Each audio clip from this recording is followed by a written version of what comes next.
With incredible beaches, theme parks and resorts, the Gold Coast has more of a reputation as a tourist destination than a sports hub.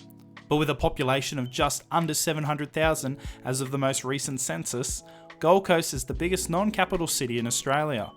And despite having representation in the country's two biggest sporting competitions, the NRL and the AFL, the Gold Coast has been without a team in the A-League for over a decade.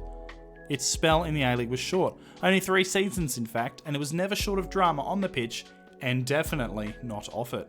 This is the rise and fall of Gold Coast United. Before we dive into Gold Coast United, it's time to have a brief history lesson on the favourite city for newly graduated 18-year-old high school students. The ancestral home of the Yugambeh people, Europeans first arrived in what would become modern-day Gold Coast in 1823, when explorer John Oxley explored the Tweed River.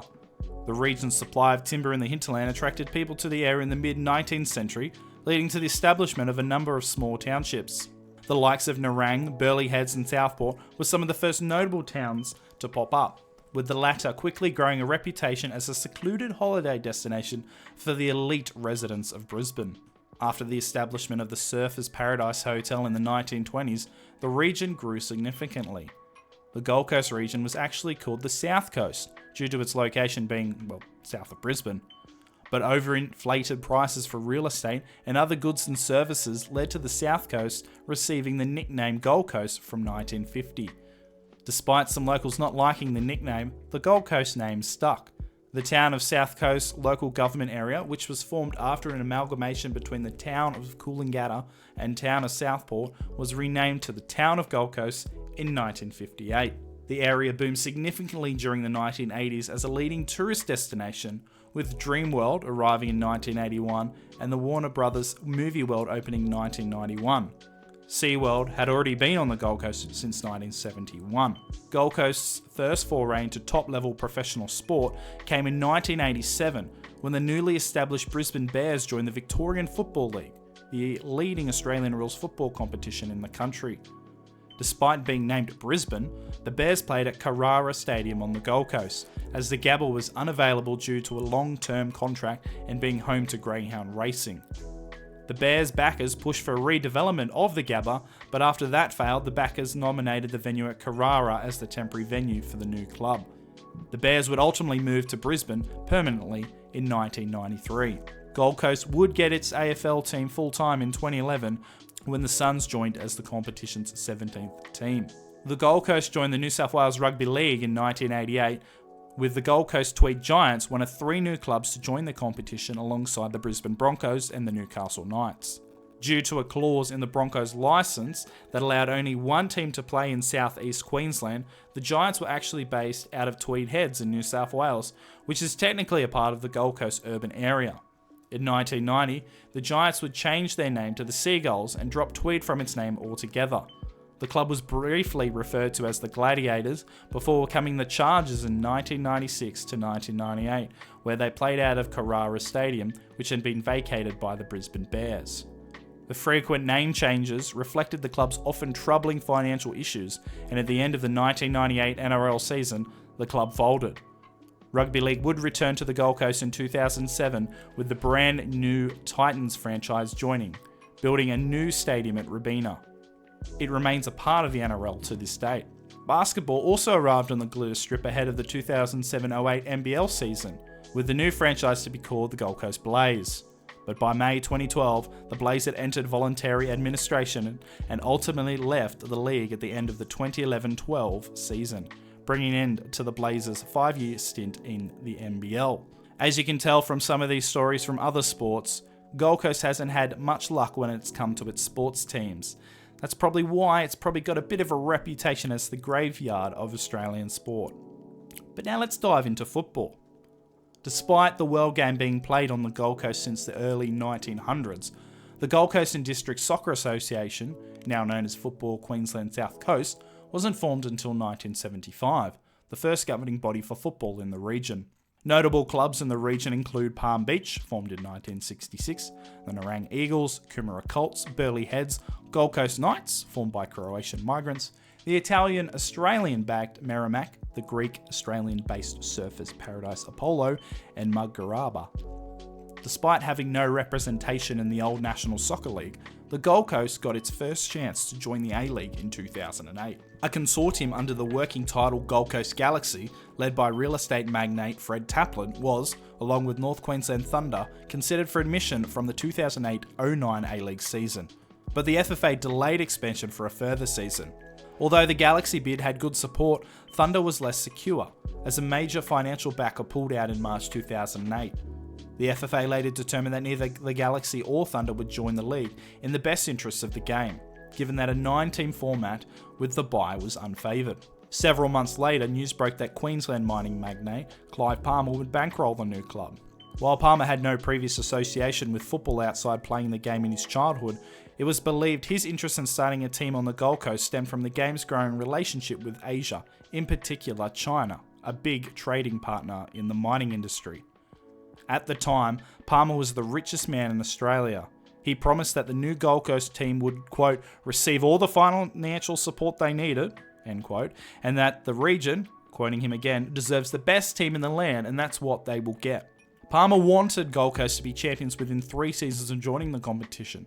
He shamelessly told reporters that he would fly his team around the country in a private jet and that his team would fill the stadium every week. He also promised to drop the Galaxy name.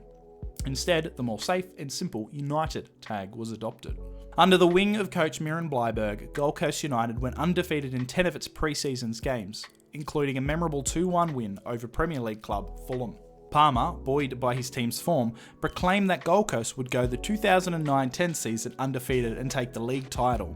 After winning their first 3 matches, including a 5-0 spanking of New Boys North Queensland Fury, Gold Coast suffered a 1-0 loss to Newcastle. Palmer's hope of an unbeaten campaign came to an end just over a sixth of the way through the season. The undefeated prediction was a bold one at the time and came back to bite Palmer in an embarrassing way. Attendances for the new team were far from ideal as well. A total of 75,493 attended 14 home games at Robina Stadium, for an average of just 5,392, the worst in the competition. Only once did a crowd crack the 5-figure mark, 10,024, against Queensland rivals Brisbane Roar. What's more, in October 2009, Palmer capped capacity at Robina Stadium at just 5,000 to save costs on the stadium. The FFA came out and said the fledgling club hadn't done enough to connect with the grassroots community. Palmer was in the headlines again in February 2010 when the FFA sanctioned him for accusing the governing body of corruption and having an agenda against his club over the suspension of player Steve Pandalidis. But on the field, there were some memorable moments, including 3 wins against eventual champions Sydney FC, 3 wins against local rivals Brisbane Roar, and a 3rd place finish at the end of the club's inaugural campaign. Heading to the finals with confidence, they were up against the woeful Newcastle Jets who had just scraped into the finals in 6. Gold Coast lost 6-5 on penalties after the match had finished 0-0 at the end of extra time. Palmer's hope of a championship in the inaugural season was over. But in good news for the club's youth, Gold Coast United won the National Youth League in just its first season. Featuring the likes of Ben Halloran and Taj Minakon, Gold Coast defeated Perth Glory in the grand final 2-1. During the off-season in May, Palmer squashed rumours that he was set to pull out of Gold Coast United. He blamed the FFA for spreading the speculation in retaliation for him criticising the governing body back in February. The 2010-11 season passed with relatively little drama, at least by Clive Palmer standards. That's not really saying much. Shane Smeltz was brought back to the club in mid-season after his move to Turkey in the off-season didn't work out. Bruce Jitte was also brought in from the same Turkish club, which you bet I'm not going to pronounce, but here's the name if you want to have a crack. The pair would top the goal-scoring charts at the club with 19 goals between them. After losing just one of its first 14 matches, Gold Coast slipped up in the second half of the season, winning just 5 of its last 16 matches to finish the regular season in 4th. Despite the finish, Gold Coast went on an inspiring run, knocking over last season's grand finalist Melbourne Victory 1-0, with a goal from Dino Julovic in the 90th minute securing the win. Gold Coast then headed to Adelaide for a minor semi-final against the Reds. Despite trailing 2-1 in the 70th minute, Shane Smeltz and Bruce Jitte both scored goals in the space of 8 minutes to secure a famous come-from-behind win. Unfortunately, the run was over a week later when Central Coast Mariners won 1-0 at Gosford with a 75th minute winner from Adam Kwasnick. Gold Coast United had fallen one game short of the grand final, which would have been against Queensland rivals Brisbane Roar. After losing just one of its first 4 matches, the 2011-12 season was quickly spiralling out of control when Gold Coast lost 5 straight matches in November and December. This wasn't helped when Gold Coast were ordered to pay former player Peter Perchtold more than $340,000 in compensation after he was sacked for refusing to have his 2-year contract shortened by a season. Things quickly got worse for Gold Coast, and in February, with regular skipper Michael Thwaite suspended, Palmer appointed 17-year-old Mitch Cooper as captain. Yes, that's right, Clive Palmer, the owner and not the coach, appointed Cooper as captain. Miron Bleiberg, the actual coach, called the decision purely symbolic. Palmer later suspended Bleiberg for comments. The Cooper-led Gold Coast ultimately lost 1-0 to Melbourne Heart. Days after the game on February 19, Palmer publicly labelled the A-League as a joke and that soccer was a hopeless game. "I don't even like the game," he said. "I think it's a hopeless game. Rugby league's a much better game." Gold Coast later axed Bleiberg on February 20 for falsely reporting his resignation to the press. He had told the Courier Mail that he had resigned from his post, but Palmer said the club had not received a resignation from Bleiberg. "He hasn't resigned," he said. "He was coming in this morning to have lunch and see if he could work out a solution.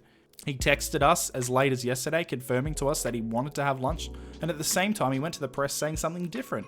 He selected Mitch Cooper last week to be in the team. He supported this position as captain, then he ridiculed him and said he was there for cosmetic purposes.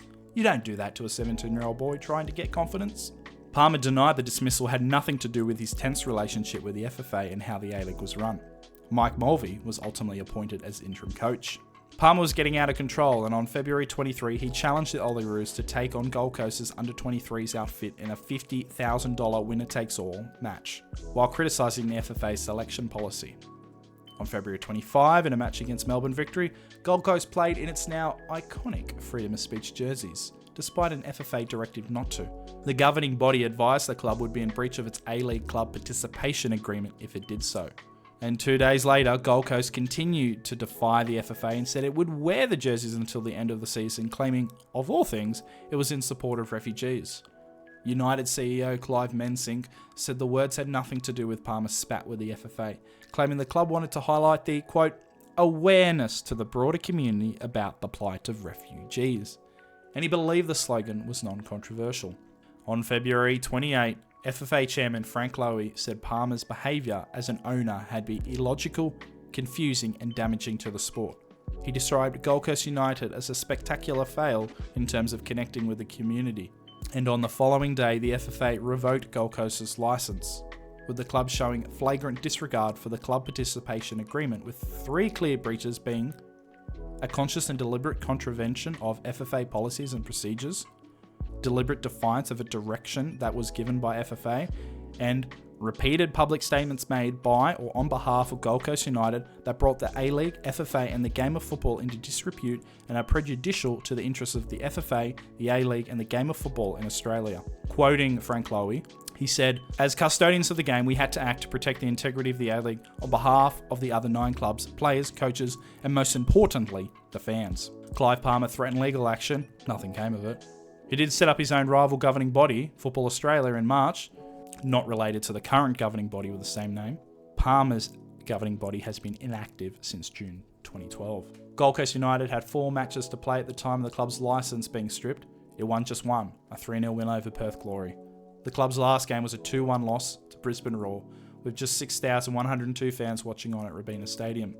Daniel Bowles scored the club's last ever A-League goal. The club's brief 3-season spell in the A-League was officially over, and its demise was brought about by its controversial owner. Gold Coast United would ultimately be brought back from the dead, with Clive Palmer thankfully having no involvement in the club this time. On August 3, 2017, it was announced that the club had been admitted into the NPL Queensland competition from the 2018 season, where it has remained since. Even Shane Smeltz made a return to the club, topping the goal-scoring charts in 2020 and 2022. The club has since developed a number of teams across the men's, women's and junior levels. Its best finish in the men's competition was the 3rd place in 2023, but the club went out in the elimination finals. It is yet to qualify for the round of 32 for the Australia Cup. Despite attempts by Gold Coast to join an expanded A-League ahead of the 2019-20 season, the city was unsuccessful and remains out of the nation's top-level football competition since 2012. With the admittance of Auckland FC from the 2024-25 season, Gold Coast remains the biggest market in Australasia without an A-League team. For now, the Gold Coast remains in the footballing wilderness. That concludes today's video. Thank you once again for watching. I hope you enjoyed it. If you haven't already, why not hit that subscribe button and like the video? It's completely free and helps grow the channel. We also have channel memberships. That's a way you can financially support us, but there's no pressure to do so. But any support will help grow the quality of our videos and will help us put out more video essays like this. We'll see you in the next video.